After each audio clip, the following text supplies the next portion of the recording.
Hi, I'm next for the SGA branch reports. We had a great spring retreat this past weekend, and we are just working on PRDC requests. I had a meeting last week. So if you guys have any more, then please send them to me because I can send it to their follow-up meeting, which is going to be in like 2-3 weeks, and I will forward it to Olivia. Other than that, that's going to be it. And we will be having committee confirmations for the two new seniors today. So look forward to that. Next, we have Addie. Hello. Okay, so we're going to be looking at monthly grants. So it's the same budget form as the fall and the spring. That's on Hopkins groups. And last week we went over, we did some feedback round robin style about our spring process and how we can further improve. And we're going to be working on monthly grants from here forward, and also on the SAC guidelines to make sure that they're better and just more useful and less vague now that we really know what groups are looking for. So yeah, that's what we're going to be working on. Thank you, Addie. Next, we have Brianna, Executive Secretary. Sorry, it's kind of loud where I am, but for me, I haven't really been doing much. I'm still attempting to schedule some stuff with the CMC. If you guys noticed, I sent out the email for this week, big changes. I will be doing that instead of Mehek from now on. So if you guys also remember, if you have any attendances, you can send it to me since I keep track of attendances. And remember, you can only have, the unexcused absences are bad. You have a limited number before you get automatically impeached. You do not want to be automatically impeached. That is a bad thing. And also, if you check your emails from last week, we got the email about running in spring for this upcoming year. So if you're interested in that, now is a good time to start thinking about it. Thank you, Brianna. Next, we're going to have our LHAC committee open input period. Our guest today is Rachel Hung. Rachel, you can unmute and turn on your video if you would like. And thank you for applying. Hi, I'm Rachel, and my proposal is focused around sustainability. So amidst the global pandemic, it's understandable that Johns Hopkins is focused on mitigating the negative consequences of the pandemic, but that doesn't mean that we have to sacrifice sustainability at its expense. So I'm proposing 2 initiatives to address this issue. The first involves changes to on-campus dining, and the second involves events hosted on Zoom. So for the first proposal, there are multiple ways to make on-campus dining more sustainable. Instead of having single-use plastic containers and utensils, we can change to ones that are either eco-friendly or biodegradable. Alternatively, we can also implement a program where these utensils and containers are returned, disinfected, and reused, but of course that'll be a more difficult feat. And in order to reduce food waste, we can also create a meal-by-meal basis mobile ordering system, or probably an alert or something to tell students if there's extra food in certain dining halls. That way, we don't have to throw out food at the end of the day and add on to food waste. And in regard to the second initiative, it's surrounding interactive sustainability events on Zoom. So this approach can reach both on-campus and remote students, and it can promote sustainability in a bunch of fun and interactive ways. So activities can range from making reusable face masks, creating art from recycled items, finding places in your day-to-day life to reduce your carbon footprint, things like that. That way we can promote a balance between sustainability and the pandemic.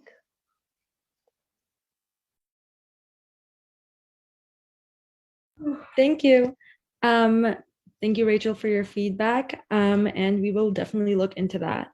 Next, we're going to go on to class council reports, and we're going to start with freshmen. Hi, so yeah, a lot of what we did this past weekend was event planning. Right now, our biggest thing we're trying to push out is kind of a painting pottery event where everyone gets a little plant, and we also have a meeting this Friday with Hope from the Life Design Lab, so lots of good things. Thank you, Will. We will move on, or sorry, Kobe. I don't know why I said that. We will move on to sophomores now. Yeah, we had our Valentine's Day event, and it actually went pretty well. We got a lot of responses, and we were able to give out some prizes. And it seemed like so far everyone liked it. Also, we're having an event coming up with Hope, so yeah. Thank you, Anthony. We're gonna do juniors now. Hey y'all. Also had a Valentine's Day like matching event, which went really well. Little technical glitches at the beginning, but everything got worked out. Otherwise, nothing much to report. Still just waiting on SLI to get back to us on a couple things, and then hopefully we can move on from there. Thanks. Thanks, Nathan. Next, we're gonna do seniors. Will. Yeah, I had a meeting with Hope Burke from LDL, and we're currently planning logistics for a post-grad event series that's slated for April. Thank you, Will. We're going to move on to committee reports. And we're going to start with Academic Affairs, Senator Chanda and Senator Zhang. We had a meeting with the vice deans on Thursday, and pretty much the formal grievance system that we were looking at in the resolution. And for the past couple of weeks, they're going to be making their own system and putting it on official Hopkins website. So we'll be following up on that. We're also starting to draft a couple resolutions on stuff like increasing interdepartmental communications and collaboration, supporting international students, and end of semester evals. Thank you. Veda, we're going to go on to Civic Engagement, Senator Wang. Hi, so we had a really brief meeting this week, and we're mostly just continuing to work on our projects. We have an election day work group, the first meeting for the election day work group to try to make election day a campus holiday this Thursday. And then we have a lot of really cool legislation in the works as well. Thanks, Grace.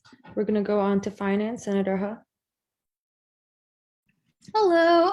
Everything Addie said, and if your group didn't get a budget, please contact us. And we finished our contract with Liquid Fifth, and we're in the process of getting a video editor contract, which should be done relatively soon. And if any group needs money for any events, please apply for monthly grants. We have a lot of money left. Yay. Thanks. Thanks, Karen. Next, we have Health, Safety, and Sustainability, Senator Chen and Senator Tai. Hello. So we have the major thing we're working on is the contact tracing resolution. And we also met with representatives from Novid who will have a presentation at this JBM shortly, and we're looking forward to that, and also the contact tracing resolution. Yep, and we're also having a meeting with SLC Mac Taylor tomorrow morning about her programming for sustainability. And we're also still working on our COVID guidelines Kahoot event, which is in about 2 weeks. So look forward to that. Thanks, guys. Thank you, Megan. And JJ. Next, we have Internal Affairs, President Cho. Nothing to update on our end because we haven't received any resolution, but open to other stuff. Yay. Thanks, Will. Next, we have Student Org, Senator Kalahasi and Senator Chen. Hey y'all. So we had a pretty extensive conversation during our committee meeting last week about revamping and reorganizing some liaison procedures. So all of that will be rolled out this week and next week. So just keep an eye out for that, but that's our big update.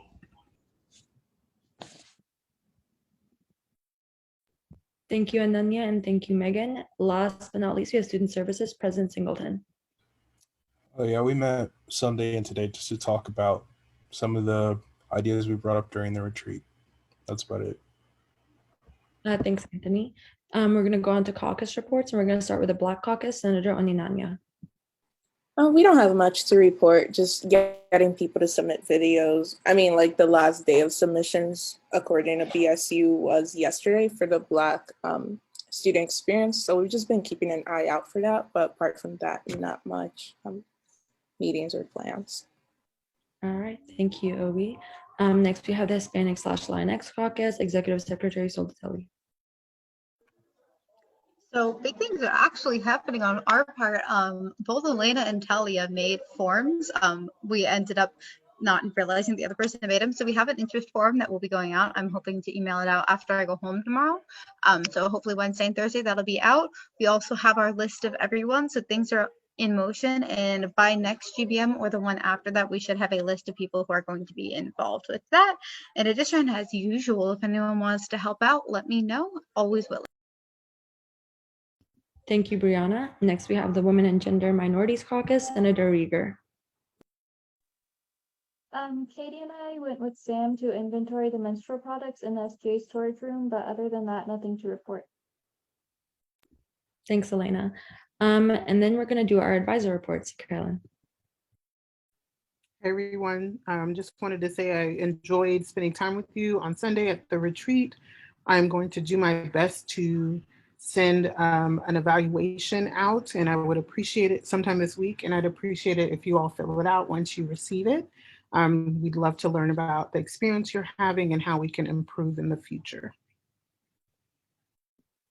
Thank you, Carolyn. With that, we're going to move on to new business. So the first thing we have on our agenda is the naming committee presentation from the team. And you guys can turn on your videos and I can give you ability to share screen if you guys would like that.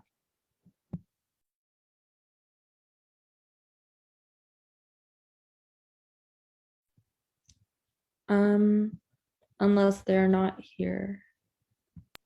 I think he's here, but he hasn't connected to audio. It's been saying connecting to audio like the entire time. We are starting, we were very efficient with reports. So the plan was to start at 8:20. So they might not be here yet. We can move on to Lawrence Jackson is here, and I think Tony just joined the room. Hey, good timing. You guys can start as soon as you want. Or we can move into committee confirmations. That's going to take a minute. All right, we're just going to do committee confirmations, I guess. So I'll just share my screen.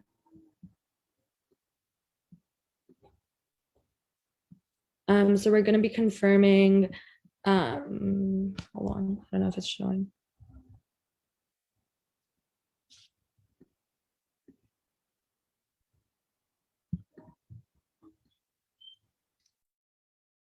Give me 1 second to fix that.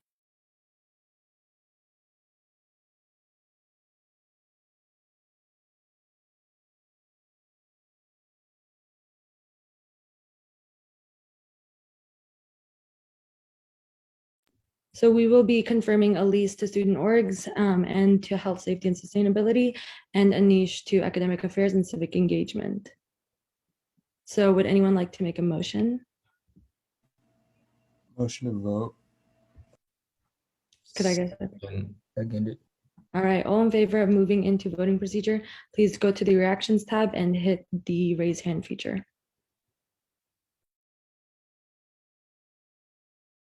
All right, since we are in majority, we are now moving into voting procedure. All in favor of confirming Elise and Anish to the respective committees in the PowerPoint, please go to the participants or to the reactions tab and raise your hand. If you're abstaining or voting no, then please DM me. All right, looks like we are in majority. So congrats, Anish, congrats, Elise, to your committee confirmations. We will add you to the channels and you guys can get started on some work. Thank you.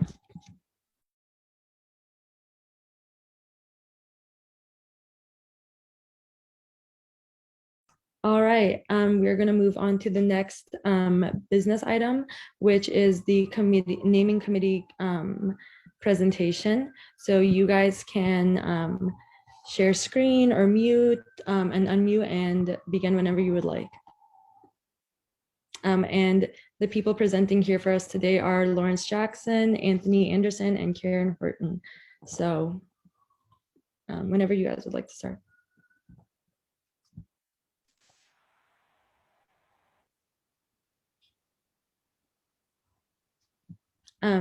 So do you guys need sharing permission? I just changed the setting. No, I do not. I do not. Okay. And neither do I. And Larry, just given where the order of the three parts of the mandate are, I think it might be helpful if you kicked off. So yeah, good evening, everyone. Thanks so much for having us. I'm Lawrence Jackson. I'm a Bloomberg professor in history and English, and also in Africana Studies. And I've been working with my two colleagues, Tony Anderson, who is also joining the call, and Karen Horton, who is a professor in the medical school on the naming committee. We've been working now since the summer, really, and have had a series of meetings, about 15 meetings now with our larger committee that includes an undergraduate and 2 graduate representatives, and about 20 other faculty and alumni members. We have also been talking with people from our peer universities, including Stanford and Yale, Duke University, and the University of Virginia, who have also undergone processes similar to the ones that we have underway right now. And so what we've done, we have 3 subcommittees working, and I'm in charge of the subcommittee that's dealing with the criteria for the principles of naming and denaming. And you can imagine what we have sort of, had underway. We received your request in the summer. We definitely noted that. And there are other entities and parts of the university at the Krieger School and elsewhere that are also quite interested and organized and have created sometimes similar sorts of petitions requesting an examination and a change. And so what we've been trying to figure out is how we could come up without having the explicit charge actually of tackling any one given situation at the university. We actually are thinking about this in philosophical and abstract terms, right? We're not dealing with the specific case of the dorm named after Woodrow Wilson or the room named after someone else. And so we've been trying to figure out, sort of what is the best pathway forward. And I would say, what would be great for me is to hear from you, what kinds of principles come to your mind that you want Hopkins to be exemplary for. And really, it's an opportunity for us to show national and global leadership in this particular case. As you know, each one of the universities has a very specific local history that sort of shapes the kinds of people that have been honored and commemorated, and a particular history, especially dealing with difficult issues like the enslavement of Africans and people of African descent. And often, sort of going further into the era of racial segregation, into the problem of eugenics, into the problem of gender and sexual assignment. But each institution has its own sort of unique case. And so I have been myself thinking very much about creating something that is not only a principle that could be applied broadly and one that would work very effectively, but also one that might give sort of the opportunity for people who will go through this process after us something to learn from. So right now we are concluding a series of the listening sessions. And we've spoken with the undergraduates, we've spoken with staff and faculty, and we've spoken with community members, people not necessarily formally with formal connections to Johns Hopkins. And at the end of the week, we will begin to sort of see if we can, sort of come up with I would say a working draft. And, I would just say that the kinds of principles that have, called themselves to us so far in the process, are things that that you would readily anticipate. We would like the buildings to represent, if they're named after people, persons of incredibly high character. And obviously that's just the beginning of a definition. That's not a stop at all. What kinds of things would constitute high character? You can help me. And also, we've been very interested in people who have had an indelible imprint on Johns Hopkins, who have helped to create the traditions of the university and their professional excellence, their contributions beyond the academy, and then also their generosity and making sure that the university has the resources, sometimes not reducible to economic resources, but things that will make the university unique and enable it to go forward. And I would really like to think about a way that even those 5 areas could be sort of embodied in a narrative principle, I guess. And if you think about those as reasons that would enable us to welcome a person, at the same time, what would be the criteria that would cause us to have to very, very forcefully reckon with someone's legacies. And we've also been going back and forth, like whether or not this is whether a legacy is a singular or a plural kind of a condition, whether you're noted for sort of one activity or one strand of thought or one particular group of actions, or if a person's lifetime can be, or must be rather, summed up as a really a composite, a group of things that would come together to form, sort of a long-lasting, memorable idea or concept.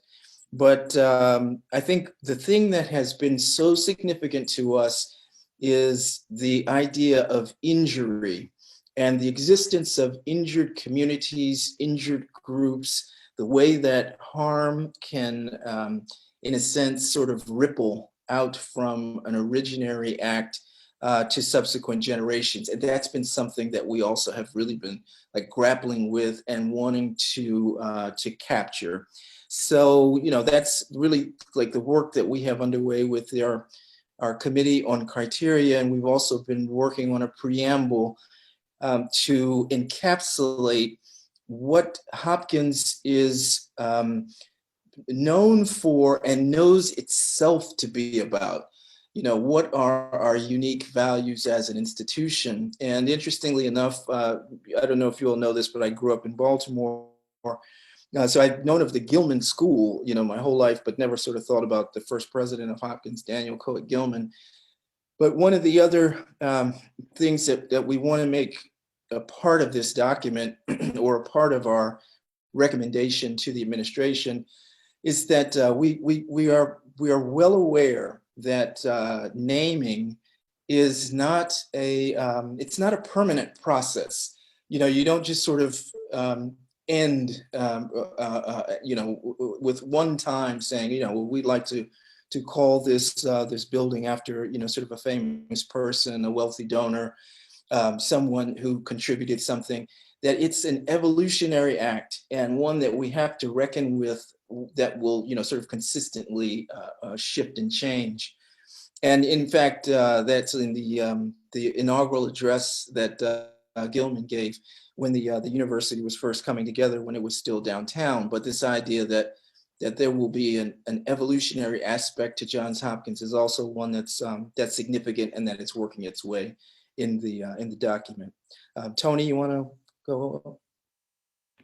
Sure. I'm going to introduce myself, and before I talk about process, and I'll pick up process, Karen is actually leading the process subcommittee, but I'm very interested in hearing your thoughts on what Larry has said and any suggestions you have to help inform the issues of criteria. Let me back up a little bit and say who I am. I'm Tony Anderson. I'm a 1976 grad of Krieger in international relations. I currently practice law in a law firm that I've been in for 20 years. I am also a vice chair of the Board of Trustees.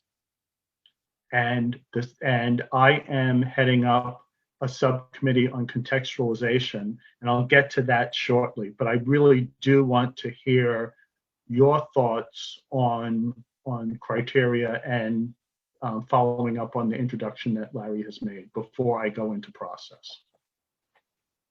Would anyone like to motion for a 3-minute moderated caucus?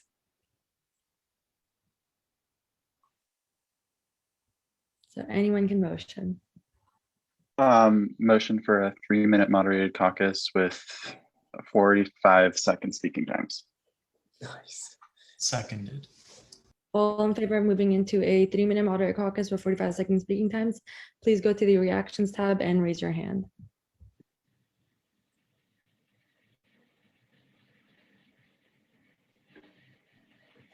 I believe that's majority. All right, awesome. We are now in a 3-minute moderated caucus with 45-second speaking times. Nathan, you can go ahead because you suggested. Oh, okay, chill.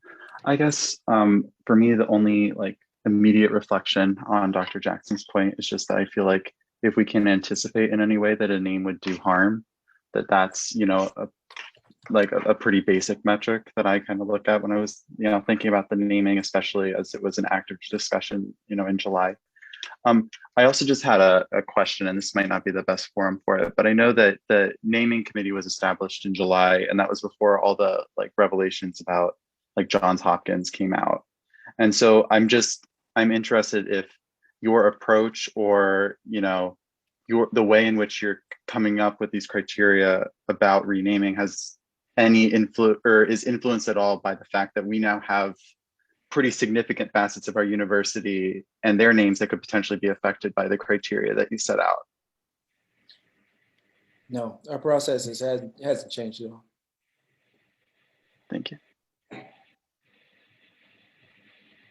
Fortunately, we would have gotten exactly the same answer. I see Kobe and Elena have raised their hand, and then Brianna afterwards. So Kobe, you can go ahead. Hi, can you hear me all right? I messed with my audio, so I don't know. Okay. Something that I know some people are a little afraid of is that,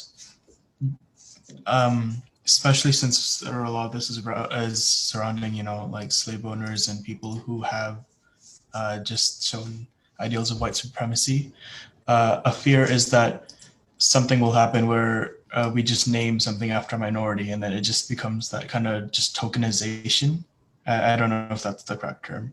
I was wondering if you guys have any like thoughts on what you guys have done to kind of counteract that, or the process that you've gone through thinking about it. And I'll start with the answer to this one. One of the things that should be clear is it's not within the mandate of this committee, of the naming committee, to actually give a name to anything. We are setting up a set of criteria and a process for dealing with names that exist. But from the outset, we've made it clear, and it's been made clear that if we do our work, it should help inform future names. And Dr. Jackson is absolutely correct. We have heard uniformly that people want to see the diversity of the university reflected in the names of the buildings, of the features of anything that is named. It is not our intent to satisfy that goal by tokenism. We're not going to go, we would not anticipate that we would be successful if one or two things happen to be named after an impacted group and someone concluded that the work was done. So we don't see our role as directly responsible for naming, but we do have a responsibility to communicate that the names at the university should be reflective of the diversity at the university. Yeah, I think, Kobe, also, this is a place where we all get to weigh in, and we have, you know, a considerable amount of leverage. You know, it will be incumbent upon the enrolled students, upon the faculty of all groups to, you know, communicate effectively and, you know, perhaps with volume to the administration about the kinds of names that would be of interest to the contemporary Johns Hopkins world, the Johns Hopkins community. And I think that it's also happening. So I would just say, maybe on a more personal note, my fear is not actually that that tokenism would be the outcome of the process. Thank you. We're going to move on to the next person who raised their hand, Elena. I definitely agree that whoever or one principle of the naming should be that they contributed to Johns Hopkins. But I also talked to some other students, and I agree that it's also important to consider how they contributed to the Baltimore community and the city. So somebody who had a positive impact on not just the university, but the area around us. I yield my time.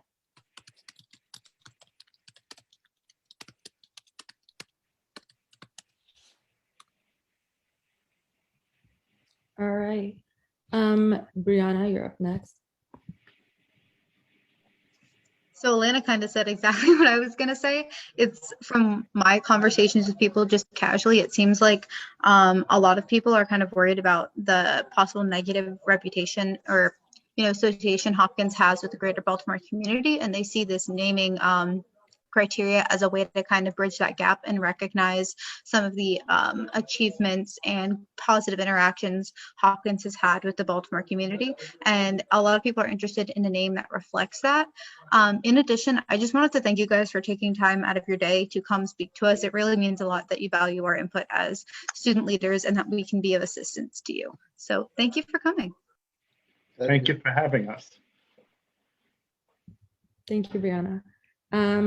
I think our moderate caucus has expired, so we can go back to Mr. Anderson. You can introduce yourself. Go ahead. Okay, so I am going to address the issue of process.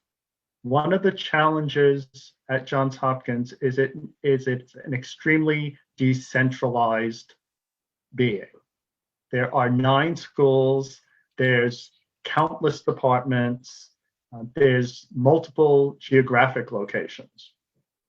So the question that the process committee is grappling with is, how do you establish a committee responsible for considering the names given the decentralized nature of the university?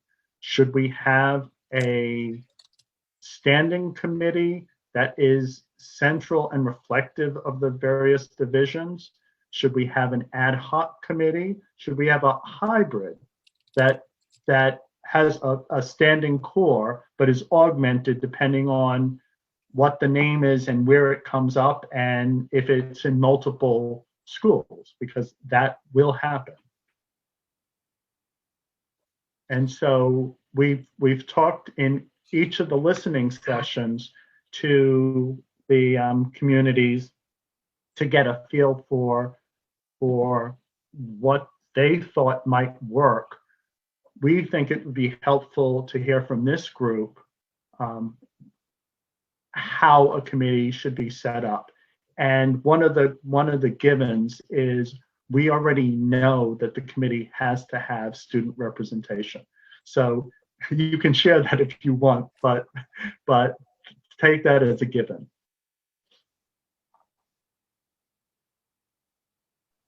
Would anyone like to motion for a moderate caucus or a Q&A?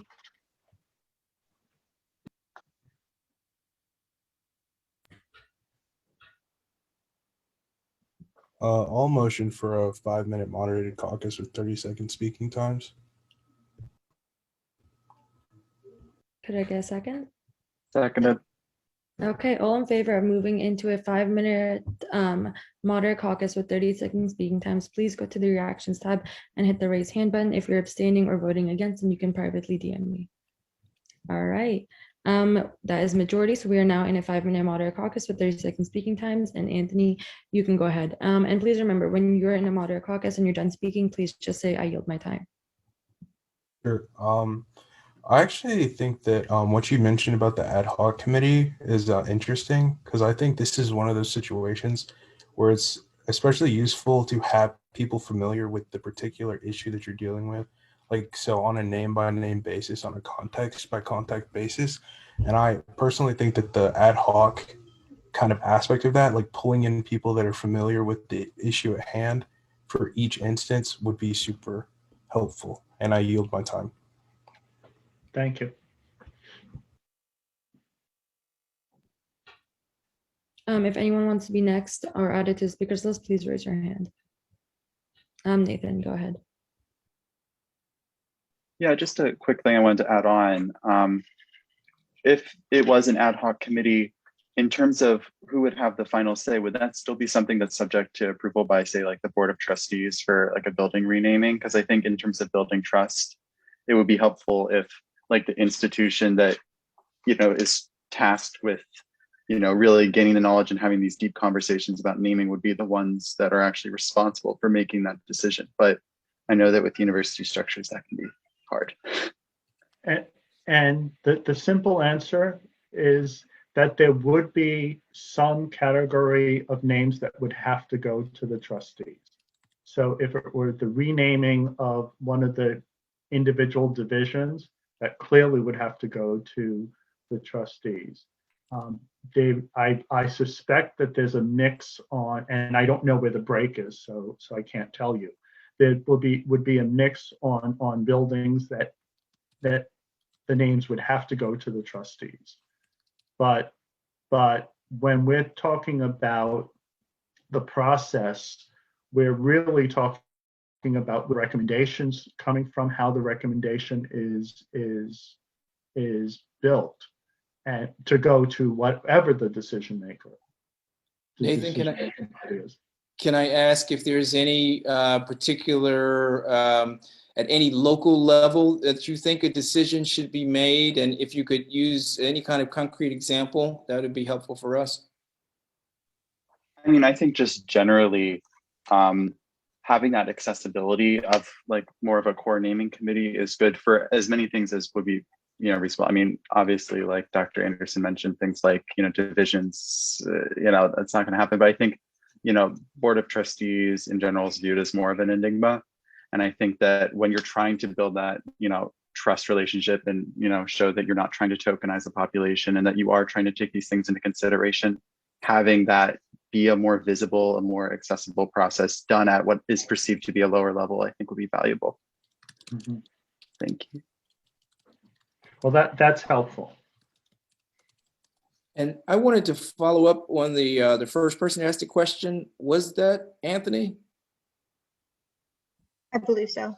I was just going to say, Yeah. Anthony, you mentioned that you thought that the ad hoc committee could have people with expertise. So I was just writing down, I was making a note, and I was saying this is an ad hoc committee like of experts, area experts or field experts, not the expertise of people who kept doing the evaluating the naming or denaming requests. Wait, sorry, I think you cut out a little bit. Could you repeat that? Sorry. Yeah, I was saying your suggestion was that if it was an ad hoc committee, people could be selected who had some advanced knowledge about some of the topics or the particular case, and that would be especially useful. And I was saying that it's not the expertise of somebody who served on the committee again and again and was used to this process. Yeah, I think that both definitely have their benefits. I just think that there's kind of pros and cons to both, right? Like if you have a standing committee of people, I think Nathan has a good point where you have that baseline where you know who you have to go to whenever you have like a problem or concern with a certain name or something like that. But I also think it's important that for those specific names, like pulling in those different people who, even if they're not necessarily on that committee on a 24/7 type basis, they're familiar with this particular case and they can say, like, for example, this is the original reason why this name was set in place. Here's like kind of what was going on at the time, like stuff like that. And I think that's important stuff to consider as well whenever you're thinking about changing names of like monuments and buildings and stuff like that. Okay.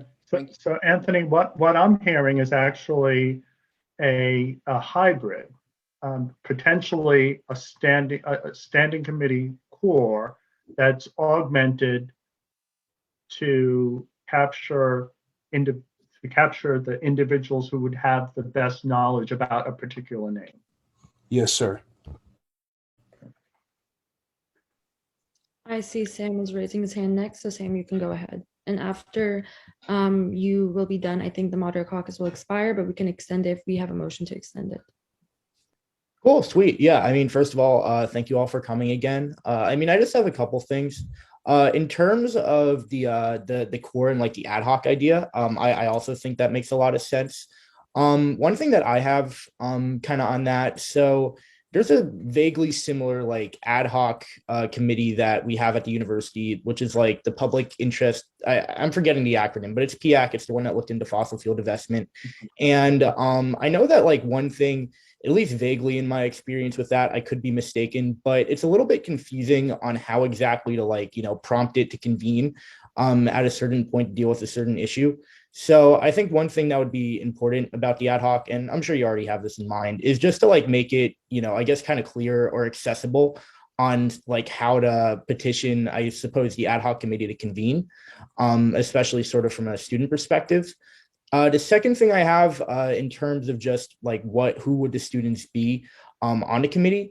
So I serve on a student advisory committee for COVID planning, which is sort of university wide. It's obviously a bit of a different beast, but the way we have it set up is that it's roughly 50% undergraduates, 50% graduate students in terms of the representation on the committee. I mean, I think it's a little bit different because for COVID, obviously a lot of focus is on the undergrad, so it might not make sense to have sort of like the undergrad grad parity. It might make more sense to have equal representation from every undergraduate division, or rather every division in general.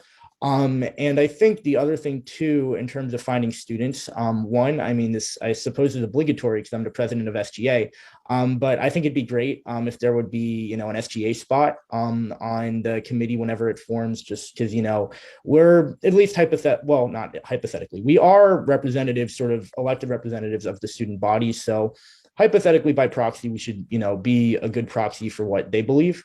So we would love to be partners with you in that. We also have a couple caucuses that could be relevant. We have a Black caucus, a Latinx caucus, and a Women and Gender Minorities caucus. So let's say, for example, there's a building that needs to be renamed because someone was, like a really abhorrent sexist, then it might make sense to have an SGA member from the Women, Gender, Minorities Caucus, be on the committee, and et cetera, for anything else that's relevant in that area. I mean, that also assumes that the caucuses would be interested, but I assume they would be. So yeah, that's what I got. Thanks. Thank you. Thank you, Sam. And the process will address the issue of how a name comes up and what should be submitted with a request. Thank you, Sam. Looks like the moderator caucus has expired. We can motion for another one, or we can motion for a Q&A. But actually, there's one more, and I obviously am not voting. There's one more subcommittee, the Contextualization Subcommittee, and I would like to explain what that subcommittee is about and what we're grappling with. Of course. Okay. Whether a building is denamed or not, there is a responsibility that the university has to not erase history and to put names in context. And there will be some difficult names that may be retained. If a name is retained, the concept of contextualization gives us an opportunity to educate, to explain the aspects of that particular person's, that person who, the aspects that are not consistent with the university's values. It gives us an opportunity to address the university as a whole, and where it sits, and why it's there, and who are these people. So I think that contextualization may be the largest part of what the naming committee ultimately has to address. And when we talk to our peers, and Dr. Jackson indicated that we talked to peers at 4 different universities. We've also read reports from probably another dozen. And of the peers with whom we spoke, there was this consistent response that they had not done enough to put a name in context. So let's say, for instance, that XYZ Hall is going to remain XYZ Hall. And there definitely is some problems with Mr. XYZ. Through contextualization, we need to be able to meaningfully explain why that name has been retained, what value that name carries, that should be so important that it stays.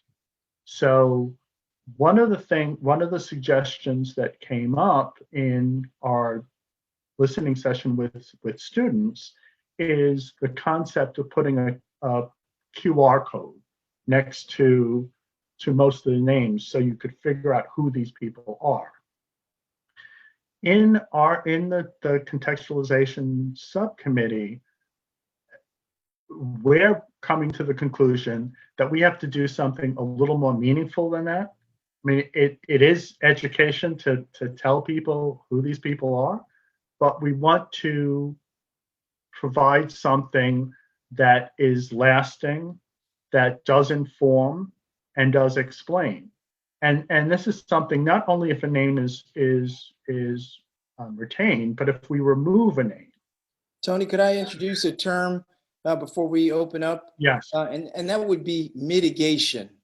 We would also be using contextualization, not just in effort to explain or, sort of exonerate wrongdoing, but actually beyond the plaque on the wall or, sort of the explanatory paragraph, but that there could be actual mitigation from contextualization, that in some ways, not just the severity being reduced or lessened, but the contribution formidably changed or shifted so that it could never be understood in the way that it had been understood in the past. And so that would be a very imaginative and creative process, one that we would anticipate would be transformative in its application. And we have seen some examples of that.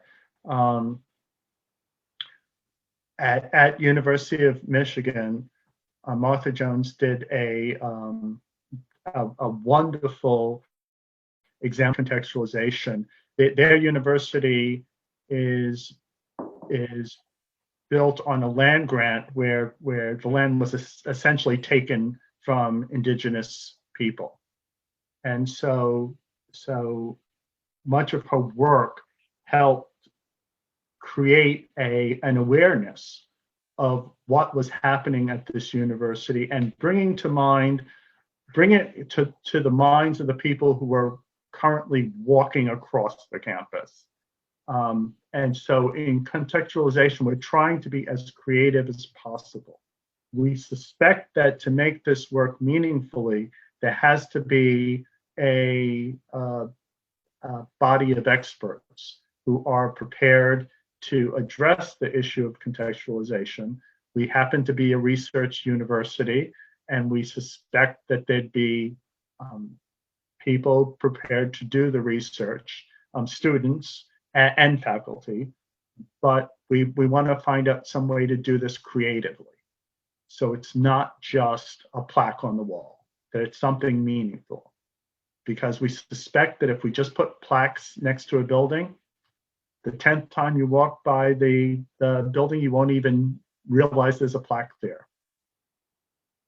So to the extent that you have any thoughts on what might be meaningful contextualization, I would appreciate hearing them. You guys can moderate for a 1 or 2 minute moderate caucus or Q&A right now, if you would like.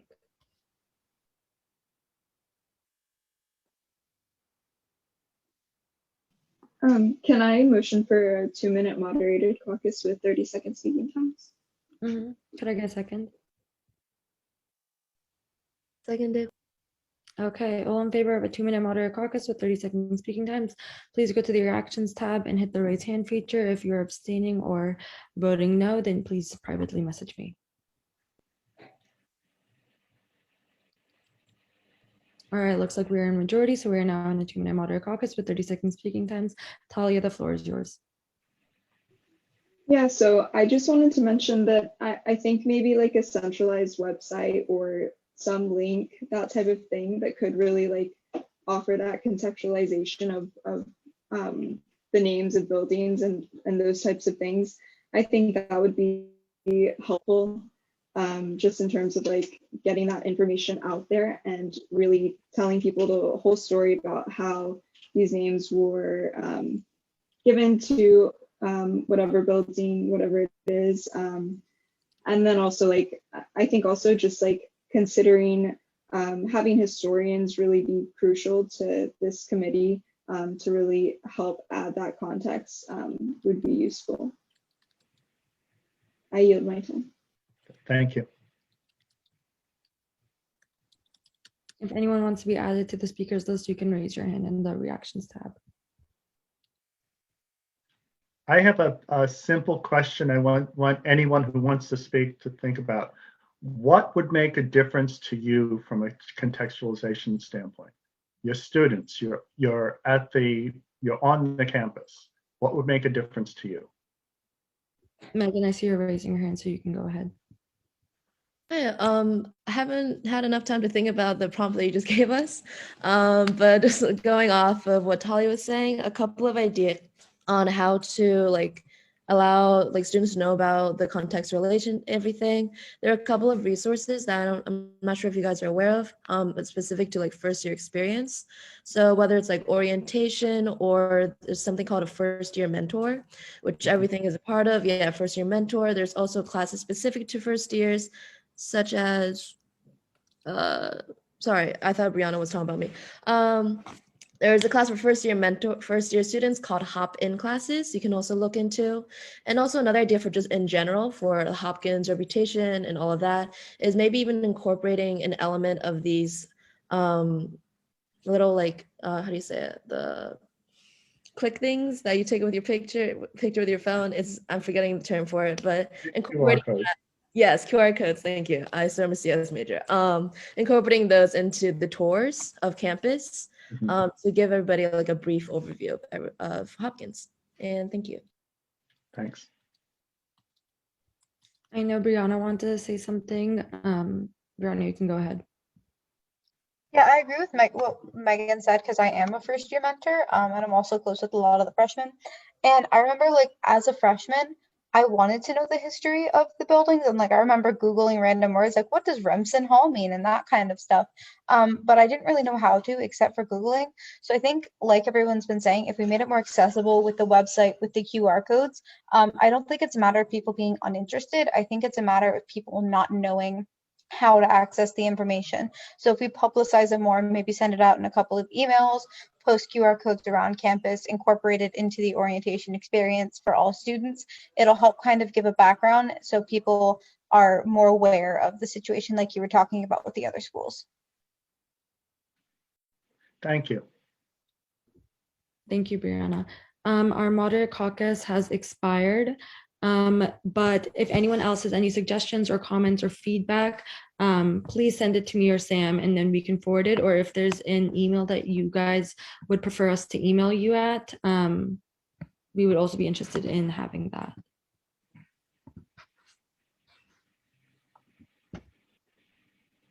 So if there's an email like senators or people can email like you suggestions or feedback, if you like, sorry?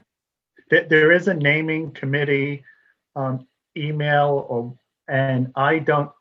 I'm looking Stephen, for you're it. on, so you have it. Yeah, I'm looking for it. Yeah, I'll put it in the Okay. chat right now. Okay, thank you.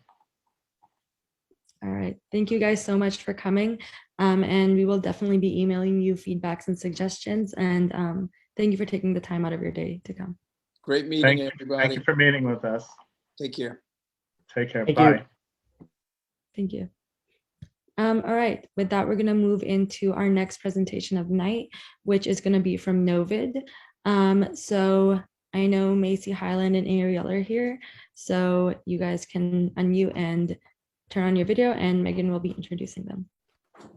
Yeah, so to give a quick introduction of the Novid team, we have Macy Highland, who is head of outreach, Ariel Leith, who is communication strategist, and Professor Po-Shen Lo, who is the founder of the app and teaches math at Carnegie Mellon. So with that, I'd like to encourage everyone to give the Novid team a warm welcome. And yeah, you guys can take the stage. Great. I guess I'll just go ahead and say hello and start. It's a real pleasure to be able to talk to all of you. And yes, Macy and Ariel are here. Actually, that's our secret weapon. All I do is talk. So it's nice to see you. And actually, Novid is something that was brought to Johns Hopkins by a Johns Hopkins student. We actually had a campus ambassador program. And I actually want to share a little bit about what the goal is. In fact, it has been said in the resolution that this is a contact tracing app. But actually, it goes much farther than that. We have made a breakthrough, actually, which we are looking forward to working together with the Johns Hopkins community on, especially because people there at your university are so strong in the life sciences. So actually, I'm going to geek out a little bit about the science because it's very interesting. So the way you normally try to control a disease is you normally find out who's sick, and you find out who's around them, and you remove them all from society against their will. That's called contact tracing, right? I mean, that's what we've been doing as human beings for the last 3,000 years. It works. There's only one problem. The incentives don't align that well. And that's actually one reason why it's very difficult to do this. People are just smart. And somehow if it's going against your interests, it's just a little bit hard to herd cats, so to speak. So we came up with a very different idea. And that's actually what this Novid app is about. The idea was radar for pandemics. So for every person who's sick, we actually tell you, the app tells you how far away that person is from you so you can do something about it. But there's a catch, of course. I mean, we can't know how far away the person is for the simple reason that that person actually doesn't even know that they're sick. If you think about what's so hard about COVID, one of the hardest things is that it's spreading from people who don't know they have it. So what I've just said of a radar is actually not possible. And that's, I guess, where our research comes in. I'm a math professor at Carnegie Mellon University, and the area of math I work in is called network theory. And so the idea we came up with was, you can measure how far away the disease is by counting the number of relationships away that it is from you. And specifically, yes, I see people said this is a terrifying description, but accurate. Yes, actually, we're all about incentives, because the way to make things work in the world is when everyone actually wants it that way. So what we came up with was a very simple idea, which was, how far away is something from you? Here's a story. Suppose that you were hanging out with a friend and, unfortunately, suppose the friend was sick and then got you sick a few days later. You sort of would wish you could have known that, maybe not to hang out with that friend. And one way to know would have been if for some reason you found out on your radar that COVID was maybe 3 relationships from you. Maybe that means that you have a friend whose roommate has a close classmate who unfortunately got sick. That's actually the chain along which it would get to you. And it actually ends up looking something like this. So this is a zoom in of what the Novid app actually shows. Shows you something that needs the music from Jaws. I mean, obviously, we're not just trying to scare people, but this is about whether or not it would be useful to be a little bit more careful for the time being. Just a little bit about how to understand this. The height of the bar is how many COVID cases there are. And the degree of the connection is measuring how many relationships away that is, where the relationship is automatically measured by apps. I mean, you have the app on your phone. If your phone's around someone else's phone, the app doesn't know who you are. It's privacy preserving, but it actually somehow knows that this user ID number 52,276,220 was around user number 2. And from that information, then you can build up this big network of some anonymous person around some anonymous person and so on. And this is basically like a mashup of 6 degrees of Kevin Bacon meets COVID, something like that. And then with this kind of a tool, you're then able to find out if COVID is getting particularly hot for you. Actually, we made this because I'm also at a college campus. And one of the most useful things is if you can have some kind of a radar that lets you know, is now a really good time to wear double masks? Or if you happen to have N95s that you understand how to wear, is now a good time to use one of those, or a KN95 or something like that. Or is now a good time to maybe not hang out with as many people because it got hotter in your particular part of the campus social neighborhood. But you see, we're actually not just interested in doing something with an app. It's very exciting to talk to you because of the health and the life sciences connection. Because we made this thing, and it took us many months to realize that we had discovered something actually quite incredible. And this is from a scientific perspective. What you're looking at right now is the world's first tool that you can use to avoid getting sick from something that's coming before it gets to you. Took us months to realize that. This is actually historic. Because actually, if you think about even the phrase getting sick, getting is passive voice. It just happens to you. You can't do anything about it. Actually, you just kind of wander around and you just get sick. But what we've invented could actually add a totally new modality for human beings to avoid, for us people, to avoid getting sick. And so what we're actually interested in is in helping to unleash this new modality across as many places as possible. Because as we know, COVID is actually a pretty serious problem. And actually pandemics in general are a pretty serious problem. And what we have ultimately created is we've taken contact tracing, which actually doesn't align with human incentives, and we've flipped everything. Because suddenly, actually, if you think about contact tracing, everyone's always talking about how, oh, well, something is going to tell you when it's your turn to quarantine so that you can protect other people from you. We found out that wasn't as compelling as making a radar which protects you from other people. And we've also discovered on some of the college campuses that this has been rolled out at, actually people want to install this. It's not just something to track them, it's actually something for them to track COVID. And this is a new way to try to allow operation safely.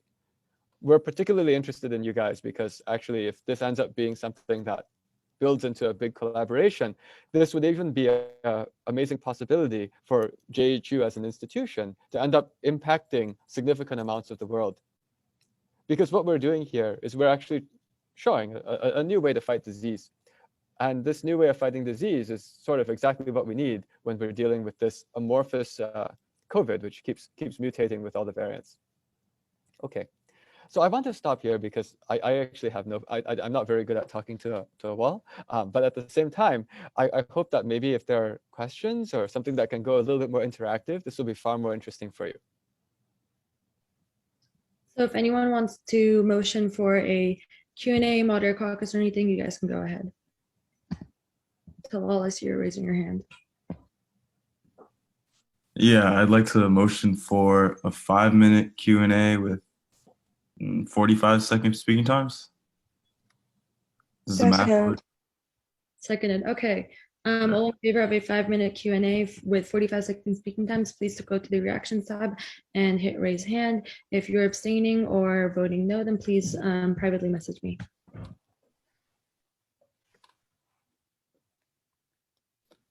All right. So a question. Yeah. So I wasn't sure whether you define whether someone's connected with someone else by them being close to each other or them sort of like being friends through the app or some sort of social media or whatever. Thanks. It's just them being close together. So the thing is that the app is automatically talking to nearby apps. It doesn't use GPS. That's privacy invasive. It is using Bluetooth, just like how when you pair your AirPods or something, it's seeing if the other phone's in range and how far away it is. Okay. And can you like speak more to the privacy issues? Because that's something that, raises like a red flag for me. Of course. So the most important thing is that we actually don't collect any of the personal information. If you install the app Novid, you can go and take a look. It doesn't ask you for your name, your address, email address, phone number, or whatever. So it doesn't collect any personal information. It doesn't use the GPS coordinates. And so all it does is it's just finding out whether two phones are near each other by talking by Bluetooth. Every phone has an anonymous user ID to represent you. The way to think of this is sort of like every app that you use on your phone, just with less data.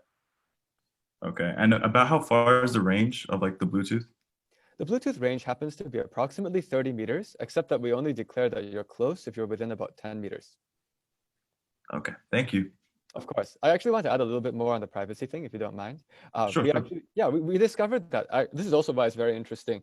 We discovered that privacy was this issue with these things called contact tracing apps. Importantly, this is not a contact tracing app. And we actually found out that in most places, once people found out that the main purpose of this app is not to quarantine you, in fact, it never is going to quarantine you, but this app is just something to let you see if there are threats around which are coming closer in your relationship network, we found that the vast majority of students were actually interested in having a radar. And then we found out that typically if an average student asked us afterwards, what's the deal with the privacy? When we explained to them that we collect less information than virtually every other app you use on your phone, they were generally satisfied. So what we discovered is if you make a contact tracing app, although privacy is the first thing that's said, it appears that the real reason people don't want contact tracing apps is because those things only tell you to quarantine and they've got nothing in it for you. Thank you. I see Anthony and Ben are next. So Anthony, you can go ahead. Yeah, I just wanted to say, like, this sounds like super awesome. And like, kind of before hearing this presentation, I just kind of assumed that Novid was another contact tracing app. And hearing this has definitely changed my opinion on it. But one question I had is, like, in the other college campuses where it's being like kind of used, is it something that students just kind of downloaded and it's become popular, or did you guys kind of get in touch with them and like the administration to set up some sort of relationship? Oh my gosh, that's why Ariel and Macy are so important. So the thing is, I just like come up with these kinds of ideas and talk, but ultimately I do talk to the university administration. And so at some point, in order for this to work, the red signals need to go in somehow, right?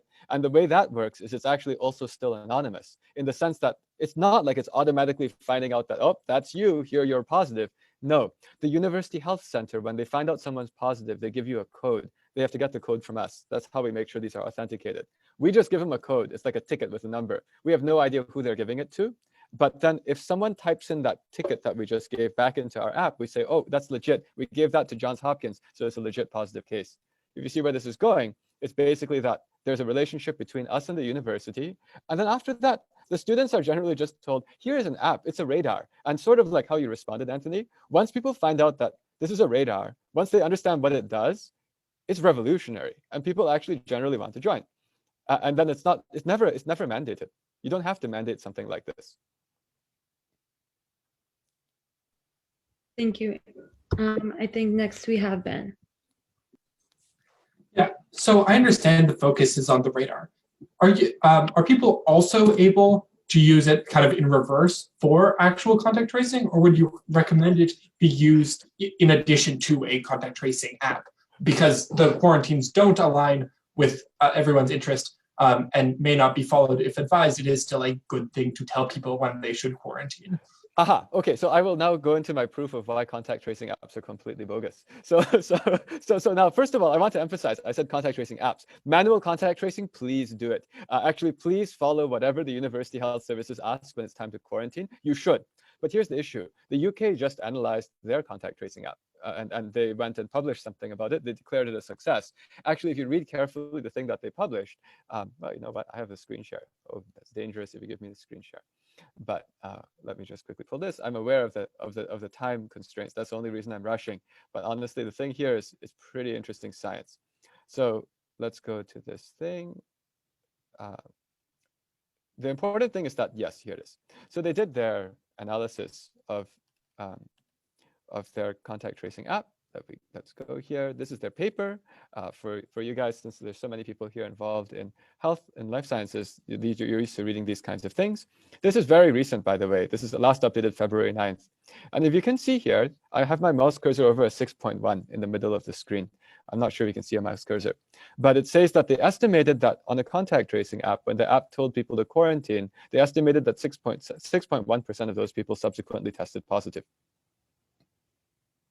This is scientifically estimated, and actually it matches all of the other things that we had expected. It's just that they finally went and quantified this.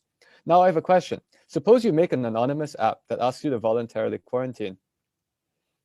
How many people will follow the anonymous app asking you to voluntarily quarantine, given that they have a 6.1% chance of being sick?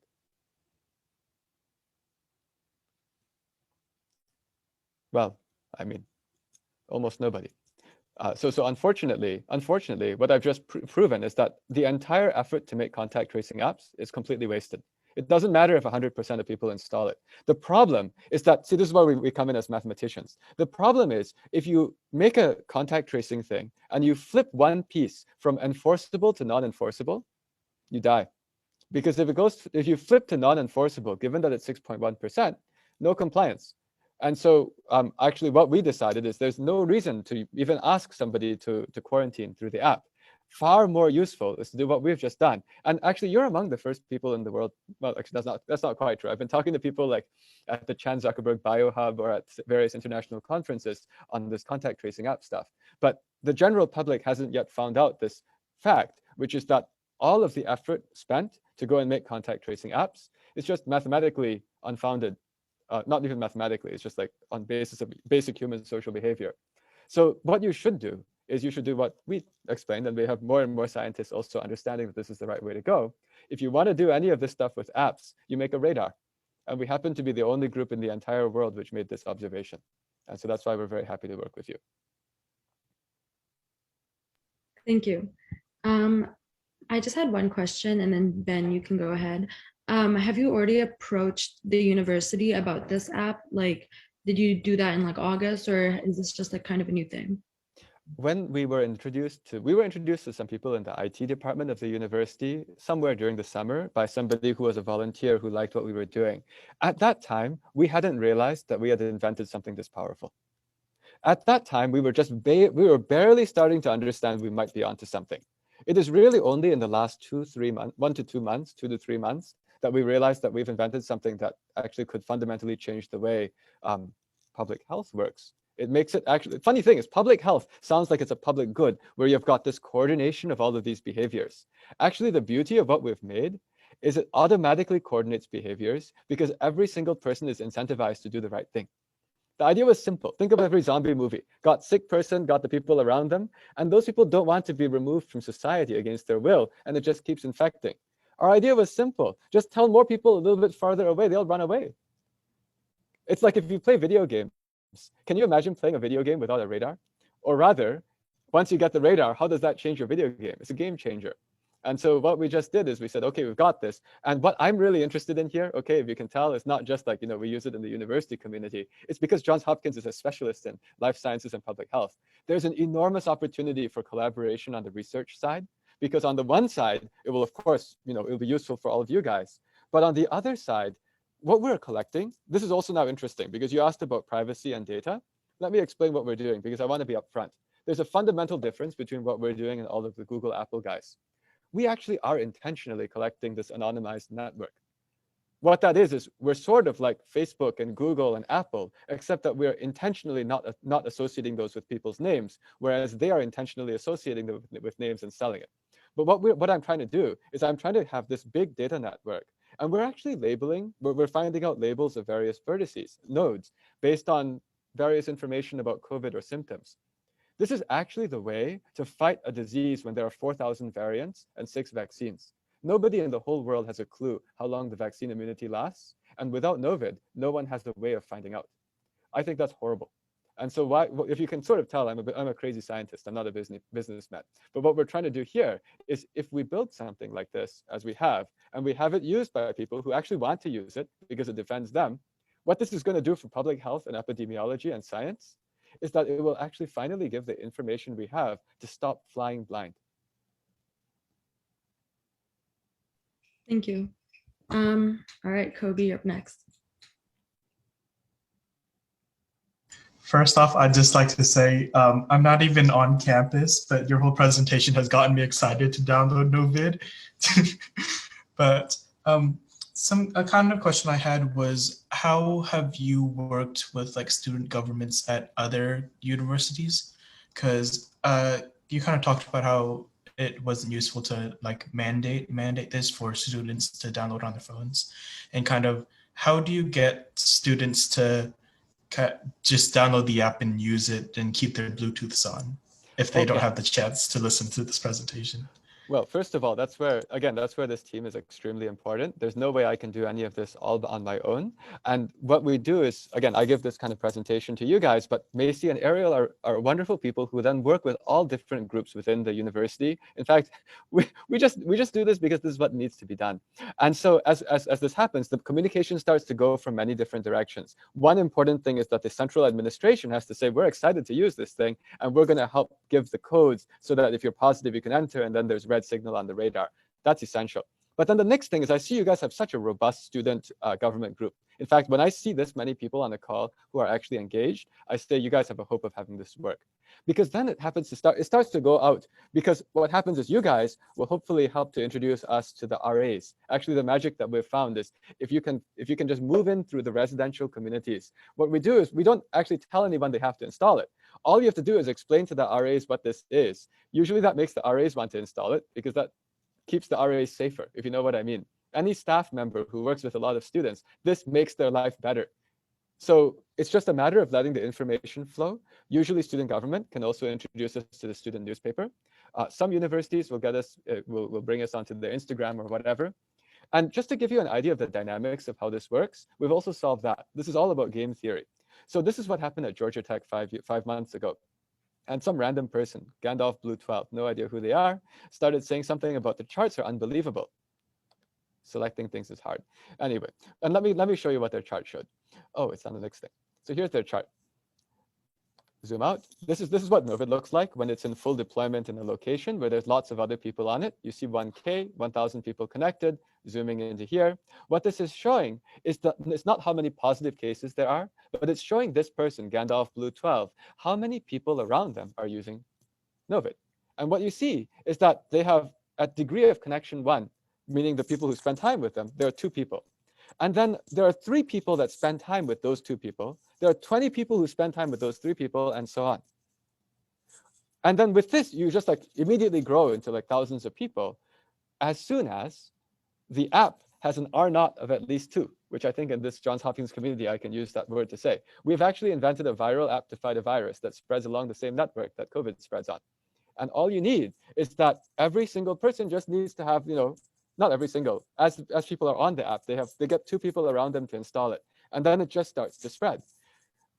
And with that, it's very easy. Actually, if everyone just gets 2 people on it, this is like nothing. You need like almost no percent. Like at 5% of a university campus, you start to get this massive interconnected network. And then with that, people start telling each other, hey, look, we've got like all these people using it. If you join it, you get to see the red radar on the network. So what I'm saying is, it's not even one of these things which is standard stuff where the university says, oh, install this thing, and you hope that people install it. It's one of these things where I even see students like holding up their apps sometimes, in my Zoom class or something, being like, hey, check it out. I've got hundreds of people connected to me. This is working. And then other people see it, and then they join too. Thank you. So our moderator caucus has expired. Sorry. No, you're good. But if you want to extend the moderator caucus or move into a Q&A or anything, we can motion for that, or we can move into the resolution.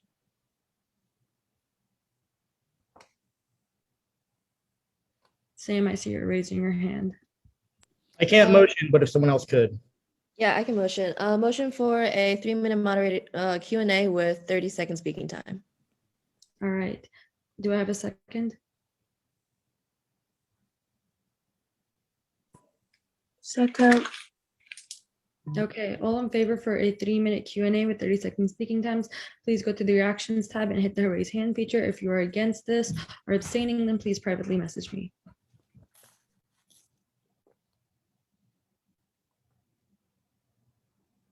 Looks like we are in majority, so we will move into a 3-minute Q&A.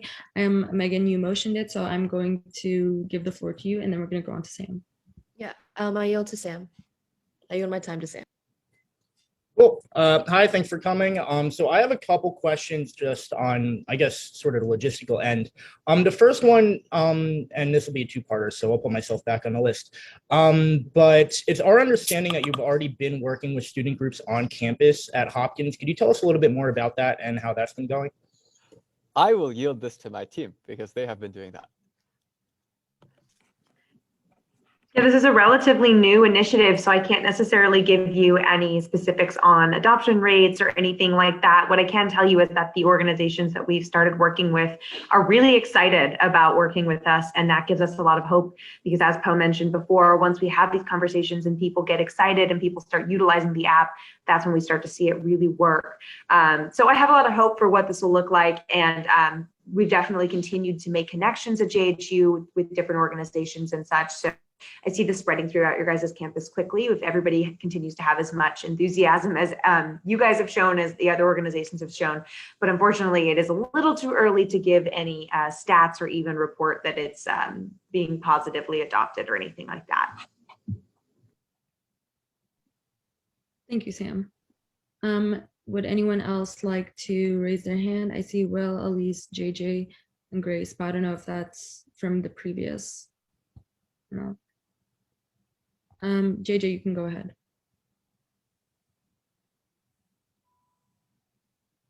I think she was raising her hand by accident. Yeah, no, sorry, that was from the voting before. Okay. I will unraise my hand. All right. I see Talal is raising his hand. So Talal, you can go, and then Sam, I'll add you back onto the speakers list.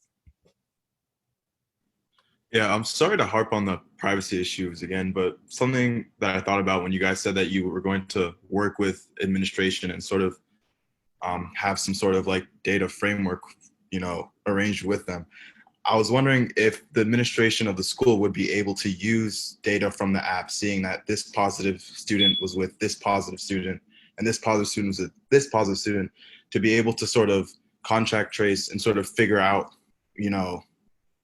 where sort of gatherings happened and sort of between which students gatherings happened, because I wouldn't want the university to be able to use this sort of data to sort of punish or suspend students.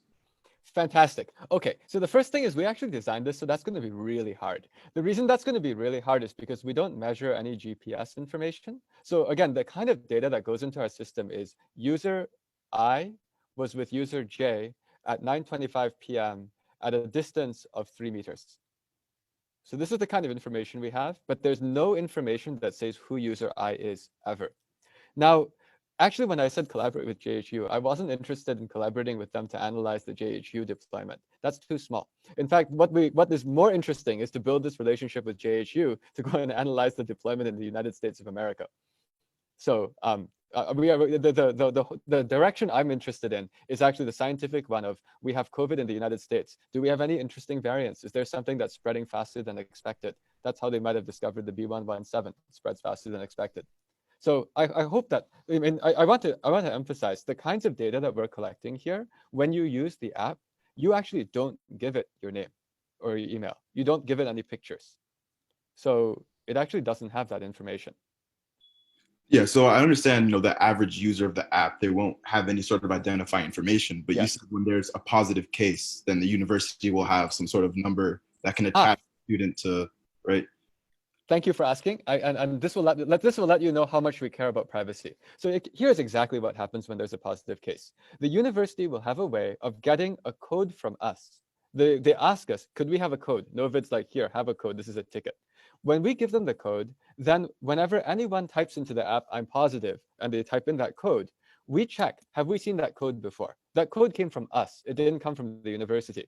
And so it's like, I give a ticket with the number 50,001. If I see 50,001 come back into the system, I'm like, okay, that was a code we gave to JHU. But then we make sure that we never store the association between user ID and which code came in. It is instantly destroyed. Okay. That's on purpose. Okay, that's good to know. I think, one thing I want to emphasize is maybe by now you've been able to tell from my demeanor and from what I am, we are interested in trying to make sure that we can do science in the way that is the most privacy preserving possible. What makes this very unusual is you're used to dealing with apps where the primary purpose of the app is to make money. And when they want to make money, you are their product. They're trying to sell you. What you're dealing with here is a very unusual situation where some academics accidentally made the best app on earth. And so you suddenly have a situation where the best app on earth is not controlled by these people who just want to sell your personal information. I'm happy those are your intentions. Thank you. Yeah, and also another thing, you've seen my name. If you type my name into Google, you can do a whole background check. I'm a weird guy, but if you go and search, you'll find the kind of weird things that I work on. All right, thank you. Yep. Thank you. I think Sam had his hand up, and then Will, and then the moderator caucus will be expired. I put it down. Will could go first. I'll go after him. Will, go ahead. Hi, yeah, I understand. I don't want this question to come off as accusatory in any way, but I guess, and I understand the motivation of it not to be like some kind of product, but I guess where is the funding coming from to take care of everything in the back end to do all these notifications? I understand that like because there's not a lot to store, it's kind of like those notifications are sent that there's not a lot of cost that goes to that, but like I'm imagining that there must be some cost associated with it. And I was wondering where that source is from, or how that upkeep goes on in the background. I am very happy to answer your question. I like to be very transparent with this. So I'm a social entrepreneur. I happen to be the national coach of the Olympic math team of the United States of America. For some reason, people want to take math classes from me. So I have a business that makes money selling math classes that I've taught. These are all like pre-recorded. I don't need to do anything with it, but it makes money. We therefore had some profits from that. I used that to go and pay for the beginning of this. Now, when this thing started to take off and we made a lot of progress with that money that basically I threw in, serious philanthropists got interested and donated significant amounts of money for this. Actually, at this moment, I'm still talking to serious philanthropists to continue us forward. However, I will be fully transparent. There is actually payment involved in the sense that whenever, let's say, a university or a city or a country wants to work with us, there is upkeep, as you say. And what we do is, if we're going to work with that entity, meaning that we give them the ability to deal with these red tickets, well, then they do pay us a cost. The cost that we charge is actually, it's a very strange way of doing it. We go and check how much they pay for anything similar. Somebody saw my video on YouTube before. Okay, but we charge, what we charge is whatever they would pay for the same kind of thing. What that means is in the Philippines, what we charge is like 10 times less than the US, because all we want to do, it's a very funny thing. If you charge zero, the other guys assume your product is lousy just because it was free. So what we say is, if you were going to pay someone else for something that does worse, we'll research how much you were paying the other guys and you'll pay us. But because of our high efficiency, we don't have to deal with like negative 80 degrees freezers to do our intervention. We have an extremely cheap operation when it comes to the actual deliverable. And so the way we expect to pay all of our bills going forward is, right now, we're getting a significant amount of philanthropy because people see that this could actually legitimately save the world. Then the next thing is, at some point, cities, governments start to use it. They'll pay us whatever they've been paying everyone else.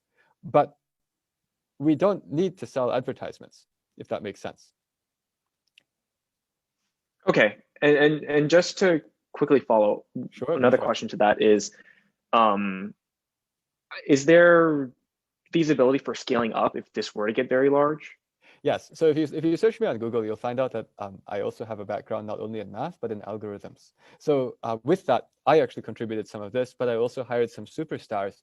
The way we designed the whole thing is that, okay, if anyone here has an IT background, we have our algorithms running in time that's not much more than linear in the number of participants. What this means roughly is that if we have 1,000 times as many people using it, we take about 1,000 times as much compute time. The reason this is great is because a computer does 1 billion computations a second. So in fact, from the beginning, when we spec'd this whole thing, we saw that we should be fine, like going up into the hundreds of millions of users. Computer can do 1 billion calculations a second. So this is designed with like an algorithmic eye. It's not actually just like, oh, hey, let's cobble something together, hold it together with duct tape. Actually, if you do any IT stuff, we even use C++ for the core parts of our algorithm. We have some Python. That's for the less computationally intensive part. But the heart of the whole thing, which is doing the radar pings, that's all written in C++. Awesome. Thank you so much. You bet. I think Sam is next. So Sam, you can go ahead. Yep. Hello again. A couple of questions. So the first one, a concern that I've heard from some people is that we already have an app on campus called Prodensity that kind of like does contact tracing and does sort of like health checks and stuff. And some people are concerned that if we introduce this app, it'll kind of almost serve as like competition or drowning out or sort of like confusing when we have the other app. So, I was just curious what your response is to that. Yeah, so this app is actually used in other places where there are other apps as well. The beautiful thing about this one is, unlike the one you just said, you don't need to open it. So the important thing is, what you've just said is an app which I assume you need to do stuff with regularly. Is that right? Yeah. Yeah. So, yes, essentially, you have to do a health check every day. Yeah. It keeps track of your testing. There's other information. So the way this one works is you install it. It sits on your phone. It's automatically doing stuff, detecting nearby devices. And when there's something which is dangerous, it sends you a notification. So what I'm trying to say is that the mode of using this, oh yeah, and then like all we ask is open the app like once a week, just because iOS and Android will kill an app if it's not been touched. And sometimes they'll uninstall the app for you if you never open it. So for us, it's just like touch it once a week. Just make sure that Apple didn't uninstall the app for you. And as long as you did that, it's going to automatically send you the notification whenever there's a danger. So the important thing to think about is this is not really an app. It's a background service, if that makes sense. Therefore, they're not incompatible at all. Cool, thank you. My second question is sort of about I'm going to phrase this wrong, but nesting of different groups. So it's my understanding, I've talked to some student organizations on campus that have used this, and they've said that what they've essentially done is worked with you to create a group for their organization, whatever that is. So I guess if you could tell us more about that, and I'm specifically interested on whether you can nest groups. So essentially, let's say, you know, someone wanted to create a bigger group. For example, let's say, you know, the acapella council basically wanted to create a group for all the acapella things, and all the individual acapella groups already had groups. Could they put their groups under that umbrella? And could that be put under a further umbrella? Yes. So there can be arbitrary nesting. The way this works is effectively you can join any groups that you want. And you can have like, you can be part of 50 groups if you want to. The groups can be nested, or they can be disjoint, or they can be partially overlapped. That's all fine. But I'm going to say, I'm not sure that will do much use for you. The only reason why those are useful there is because we weren't yet working with the central admin. What I'm trying to say is, suppose you have a group that you've joined. The beauty of the app is that you shouldn't need to bother joining the groups. It doesn't really matter what groups you're in. What matters is who you're around, if that makes sense. So the point of the groups was mainly that if somebody is trying to really make sure that there's something growing, what you care about, okay, I'm a combinatorialist, a mathematician. What you care about is that the union of the groups covers all of the area you're trying to cover. I'm trying to say, like, yes, we could do that, but that would be pointless. Because why would you bother making a smaller group inside? Your app is not going to be restricted to that group anyway. Even if you join that group, all that means is you can count how many people in that group happen to have joined the app, if that makes sense. And what's then important is that you sort of want these groups to cover all of the space of all of the different users you have. But if JHU admin got excited and we just said, okay, JHU is on, you don't need any other groups. So just to be clear, let's say there's an SGA group and it includes all the SGA senators, and we were just part of that group. Would you only be able to see other SGA members, or would you be able to see everyone using a Novid app, like everyone, in general? Everyone.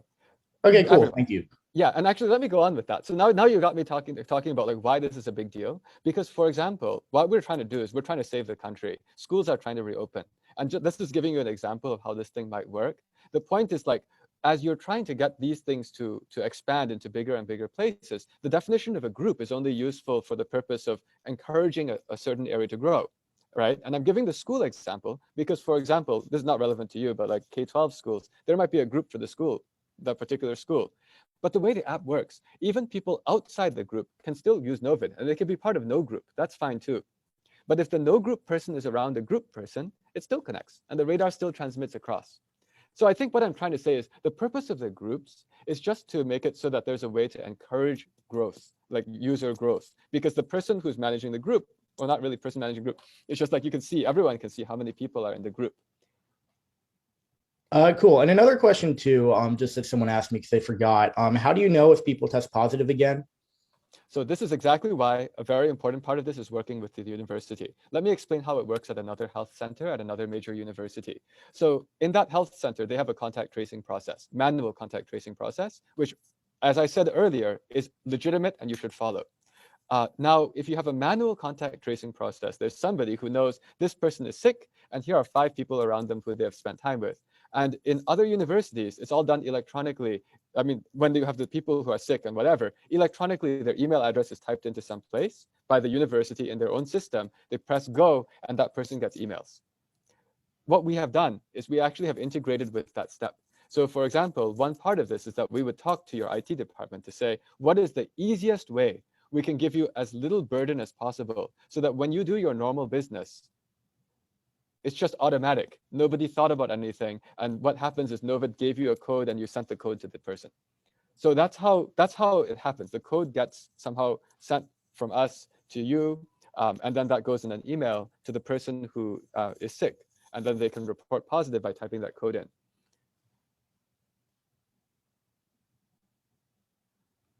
We've been doing this for a while, if you can tell. I mean, we've been implementing this for a while, so we've learned a lot. And so basically what this is you guys are sort of benefiting from the fact that we've done this in a bunch of places. So we sort of know how to go and make this thing effective on a campus. Cool, thank you. Let me just see. I think someone might be interested in me yielding to them. If they could reply to my direct message real quick.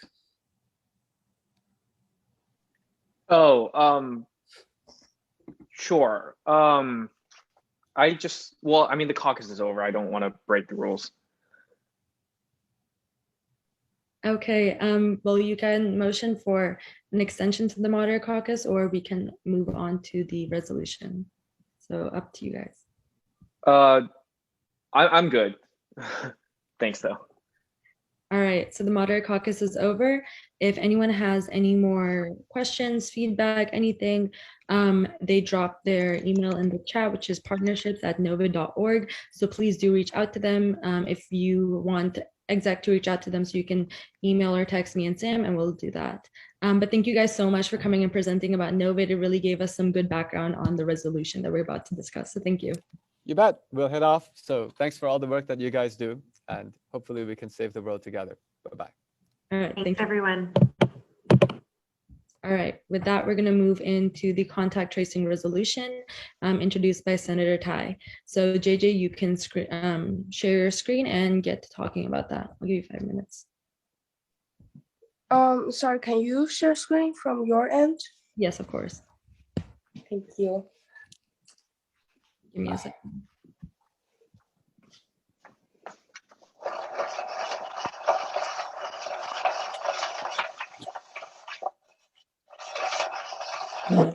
I can start talking. Well, it's been okay. It's up. Anyway, so I want to give a big thanks for Ben, Raj, and Megan for co-sponsoring this bill, and also for anyone in HSS who put hours and hours just researching and writing and rewriting this resolution. And so yeah, and thanks for anyone who gave their advice, suggestions, comments. So anyway, this is a resolution that calls for the university to mandate a contact tracing service through existing services like Credensity. It is not explicitly Novid related, but we are aware that Novid and successful stories like Novid has shown the promise in enforcing such mandatory contact tracing or location sharing services, because basically if you can opt out or delete your location sharing whatever on your device, it is not going to work. It has to be mandatory for everyone involved. So in this resolution, we are we analyze the public situation, including the cluster that gave everyone a good scare a while ago, and we mentioned the successful stories of other universities who are more insistent on having a mandatory contact tracing policy. And finally, we encourage Johns Hopkins University admin as well as the relevant personnel and the tech team to work together to basically discuss the prospects of going forward with such a policy. So yeah, that's it. And I can drop the link in if anyone wants to take a better look at it.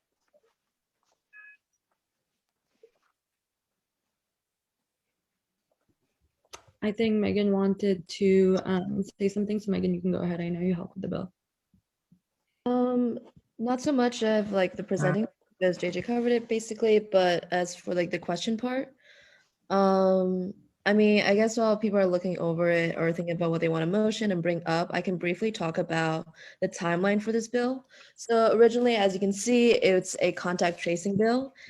And we met with Novit earlier this week, literally at like Monday, 9 a.m. So we were also under the impression that they were about contact tracing and not the radical new idea of like radar that they are about. And so after hearing about their presentation, we wanted to get them in contact with admin as fast as possible. And so we debated whether we should write a new resolution or just incorporate them into the current one. And after talking to some people and getting advice, we thought that incorporating Novit to our current resolution would be the best idea in terms of like speed. So hopefully that can give any like question why Novit is in our contact tracing resolution. Yeah, welcome any motions and questions, etc. Thanks, guys. So if anyone wants to motion for a moderate caucus, a Q&A, you can do so now.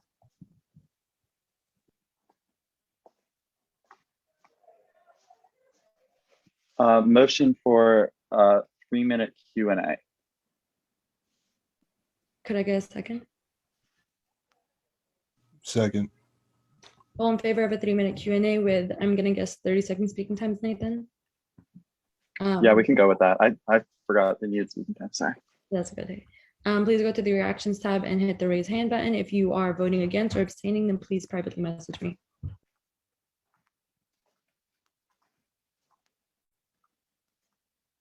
All right, so we are within majority. So Nathan, the floor is yours. And if anyone else wants to talk, then please raise your hand. Otherwise, please put your hand down in the participants tab. Yeah, I guess my first question is just going off of your point on wanting to incorporate Novit into the bill. What other contact tracing apps did you look at, and why did you think that Novit was the best option for us to go with? Well, Novit isn't, I think the thing that shocked us and that we were pleasantly shocked by is that Novit isn't a contact tracing app. So like Professor Lowe was talking about for the past couple of minutes, it's about a new approach that has a lot of potential and that we think that is worth the time looking into and presenting to admin as fast as possible. And so the other contact tracing apps, the contact tracing apps that we have looked into are like rather just referring to what other schools are doing at the moment. So trying to help us link a couple of places such as Georgia Tech, Amherst, Brown, and Harvard. You and my time respond. Can I say something real quick? All right. So I want to clarify something. We are not officially endorsing a full like collaboration with Novit because it does like cost money and it's not our decision to make ultimately. But we're just encouraging the admin and like the tech people behind Prodensity to set up a meeting with Novit to discuss like how we can incorporate their strategies in our basically progress to better monitor the public health situation going forward. So we're just encouraging them to sit down and talk about what to do next. Thank you, JJ. I see Veda's hand is still raised. So Veda, you can go ahead.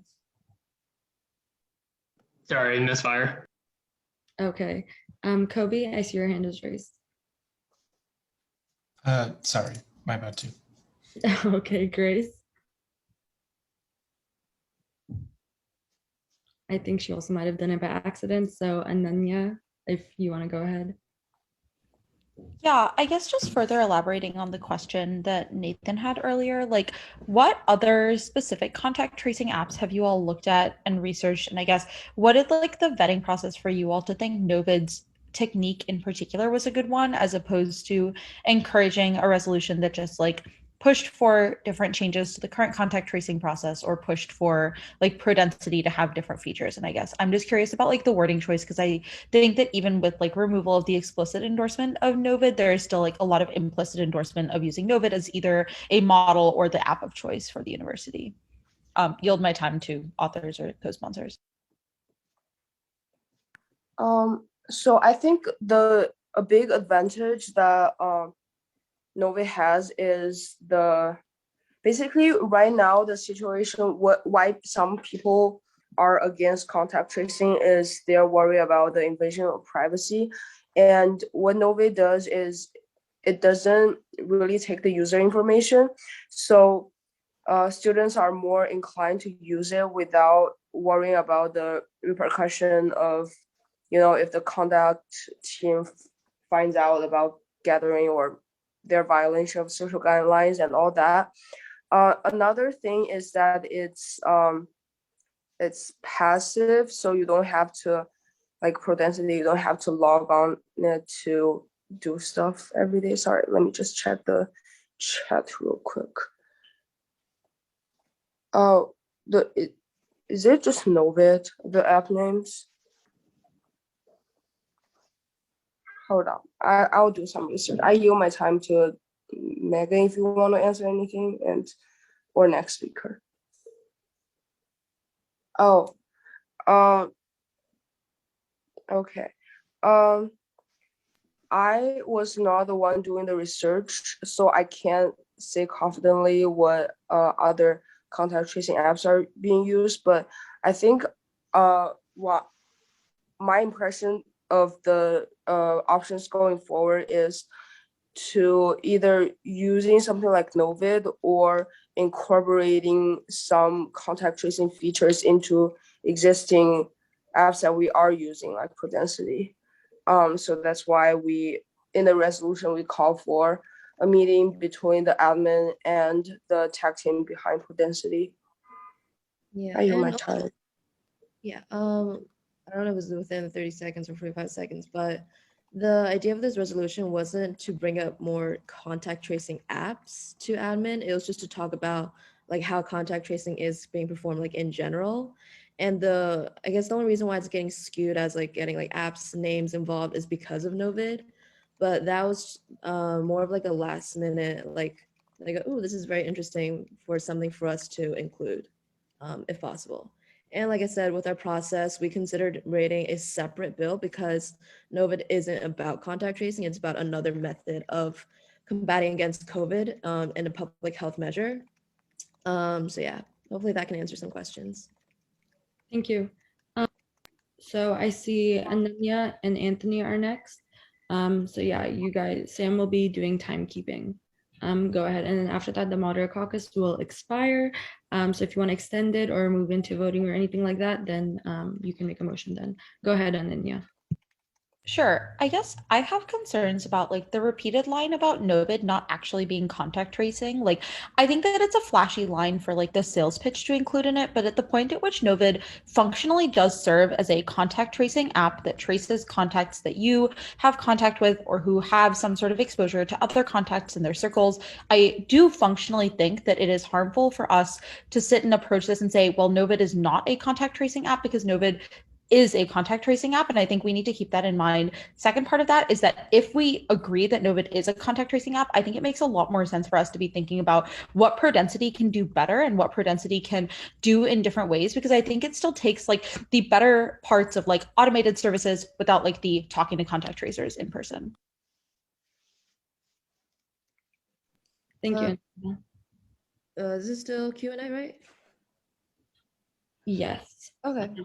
So in response to that, I mean, from my understanding, feel free to, I can use my time, but contact tracing is after you get the disease. From Professor Lowe's presentation, you guys can tell that Novid isn't about after the disease, it's about before, during, while it's going on this entire pandemic. So I disagree that it's contact tracing. Thank you, Megan. Next, we're going to move on to Anthony.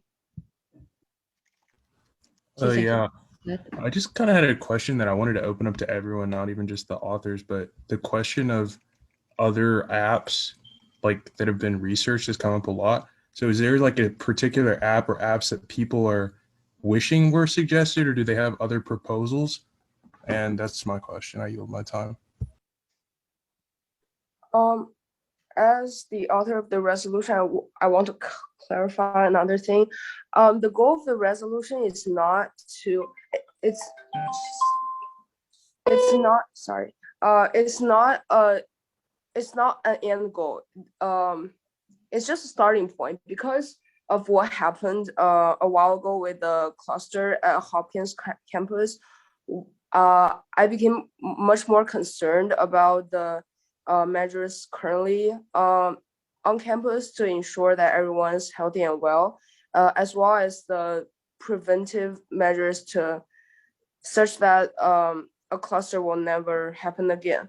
So this is a resolution that calls the admin to take on more responsibility and actually enact a mandatory contact tracing. And we have not specified Novid or any other contact tracing app because we don't want to limit our, we don't want to not get passed just because someone is against that specific app or whatever. We just want this to be a starting point to call for the admin to actually enact contact tracing or some mandatory location sharing services that all associates like students, faculty, and staff on campus must adhere to. I yield my time. Thank you. The Q&A has ended. So if anyone wants to keep discussing this, then please motion for you can motion for a moderated caucus to move into voting procedure, to motion to go into Q&A, motion to table the bill, motion to make a friendly amendment. Can I motion? Motion. Yes. Oh, we'll go Motion ahead. for a 6-minute moderated caucus with 45 second speaking times. Second. Seconded. All in favor of moving into a 6-minute moderated caucus with 45-second speaking times, please go to the reactions tab and hit the raise hand function. And then if you want to continue being on the speakers list, then please go and keep your raise hand up. But if you do not, then that's fine.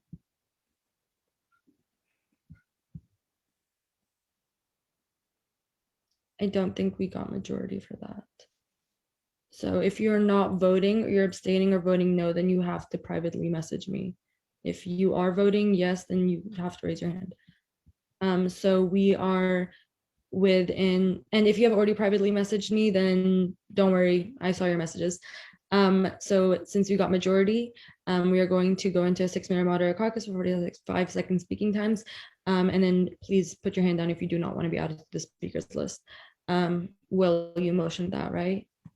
Yeah, I just wanted to quickly note a few things. I think that this guy was super nice and super great. I don't think there was anything that he said was like, oh my God, like we should not trust this guy. But I think what is a little more concerning is that the administration is already very pressed with a lot of things that they're already doing. And this is also requiring them to now interface with the database. And now the administration has to vet them. And another thing that I don't think admin would like is that Novid doesn't have any third-party like verifications of its thing, or I don't see its code base publicly available on GitHub. So I am just hesitant for those reasons. And I feel like there were sometimes I had to like pry to get some information on them, but yeah, time's up. Thank you, Will. We're gonna go on to Veda next. Yeah, kind of in support of Will's point, I'm a little concerned about this app because it seems like it only works if a large majority of people use it, not just on Hopkins campus, but like within Baltimore, within Maryland, on other college campuses as well. And I still don't fully understand their idea of the red flag, where like if someone is found to have COVID, they're given like a code that tags them, and then that like shows up in everyone else's things.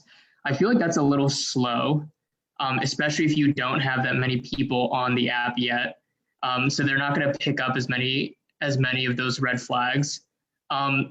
So like, I guess my point is that I do like the app, and I would advocate for like personally downloading it just for the safety that it brings. But I wouldn't advocate switching from Prodensity to Novid at this time, at least until it gains more popularity.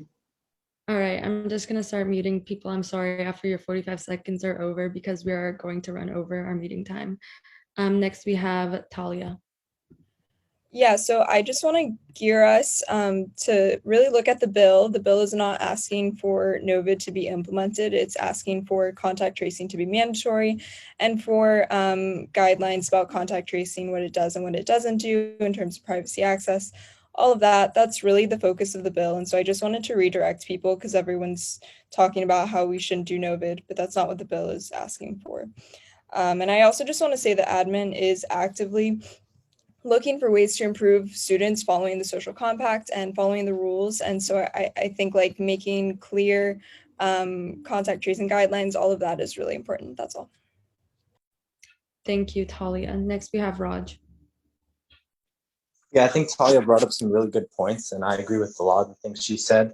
I think this shows a huge step forward in the right direction as opposed to not having any plan for contact tracing at the moment. And the other thing is that I think a lot of people are using the terms contact tracing and exposure notification interchangeably in some cases. And there are some distinctions that matter and that make a difference in what people are saying about the privacy issues of the app. And I yield my time. Thank you, Raj. Next we have Ananya. Yeah, two quick thoughts. First one is that contact tracing and exposure notifications are the same thing. They're two different sides of the same process. And I think I keep hearing a lot of people saying like it is a different approach to this process without people like actually telling me what the comparative apps or comparative processes are aside from actual contact tracers. So like I am hesitant to support this bill unless somebody tells me what the alternative to NOVID type processes actually looks like. Second thought I have is I'm not motioning for this because we're in the middle of caucus, but like I would personally support tabling the bill and reworking the parts that seem to be very explicitly and tacitly endorsing NOVID. I understand that the bill is not asking for us to use NOVID, but I do think a lot of the language is modeled after like a NOVID hypothetical instead of what's actually best for the school. So I would support tabling it. Thank you, Ananya. Next, we're going to go to Nathan.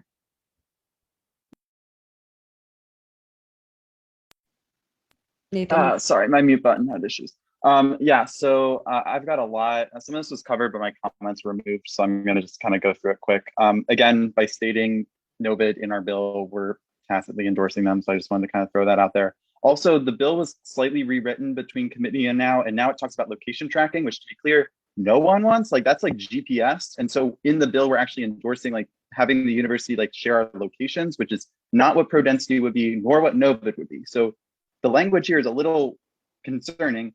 And then also, I just wanted to bring up the idea that this radar could be a false sense of security for people. If you don't have, like, if there's COVID that comes into the community from someone not using Prodent or NOVID, then people are going to feel safe and do things that they might not want to do and get COVID. Thank you, Nathan. Next, we have Grace, and then we're going to have Addie, and then Will, and then Veda. And I'm sorry, the caucus is going to expire. So go ahead.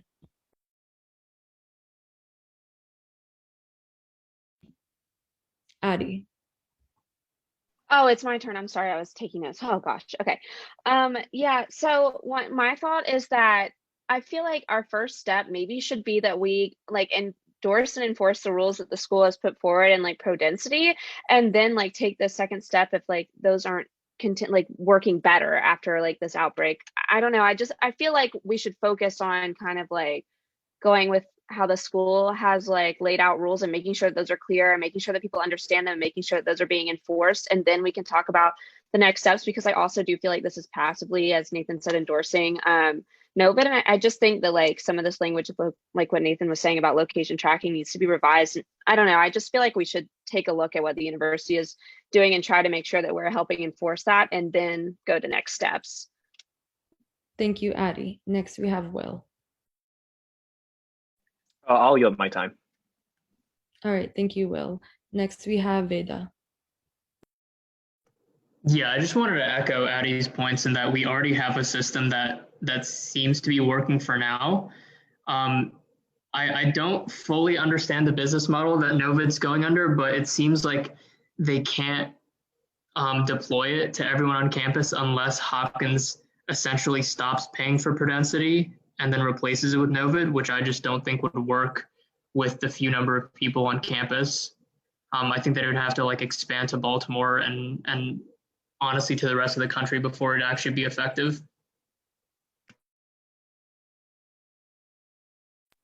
Thank you, Veda.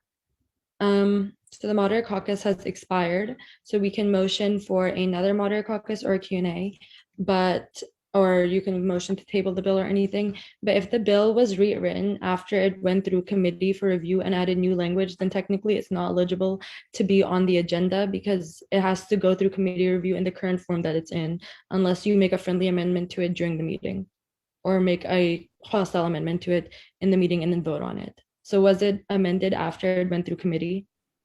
The thing we added was the links. We directly added them like officially. So the links about the universities, and we had already approved. We had talked about that during our meeting last night. So, today's Tuesday. So yeah. Okay, I just wanted to make sure. Yeah. Motion to table. Do I have Seconded? Second. All right, all in favor of tabling this bill, please go to your reactions tab and raise your hand.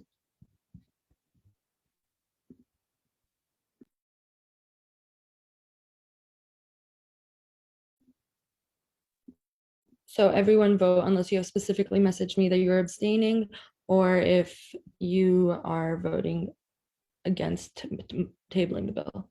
So we have majority, so we will be tabling the bill for now, but it can definitely come over. And motion or message me if you're voting against tabling the bill. But since there was a majority, we will be tabling the bill until next week, or anytime the committee wants to bring it into GBM. All right. With that, we're going to move on to prospective business. So if anyone has any advancing legislation announcements or any announcements in general, please go to the reactions tab and raise your hand.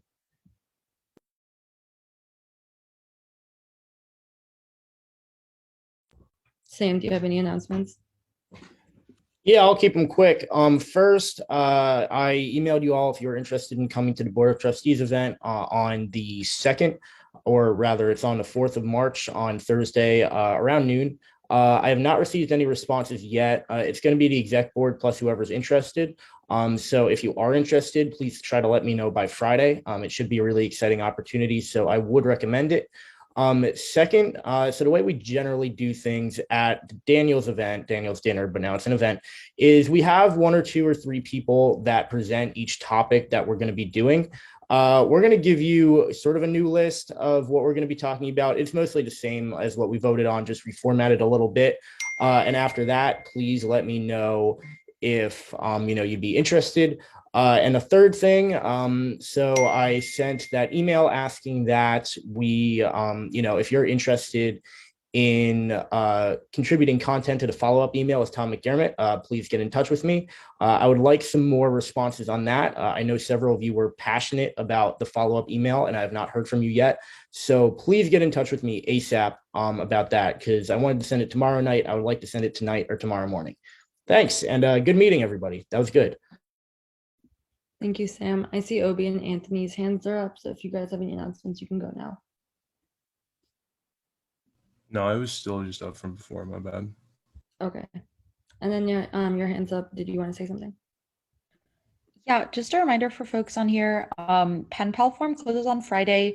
The current response rate looks really good, but if y'all could just bump it to like friends, orgs, anyone else that you know, that would be super appreciated so we can try and get as many folks involved as possible. Thank you. Thank you, Ananya. Okay, so now we're going to move into public input period. Is anyone from the public here? No. Nope.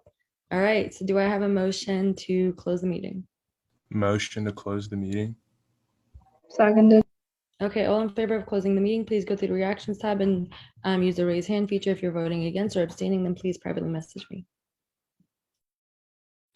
All right, the meeting is closed. Sam, you can stop the recording.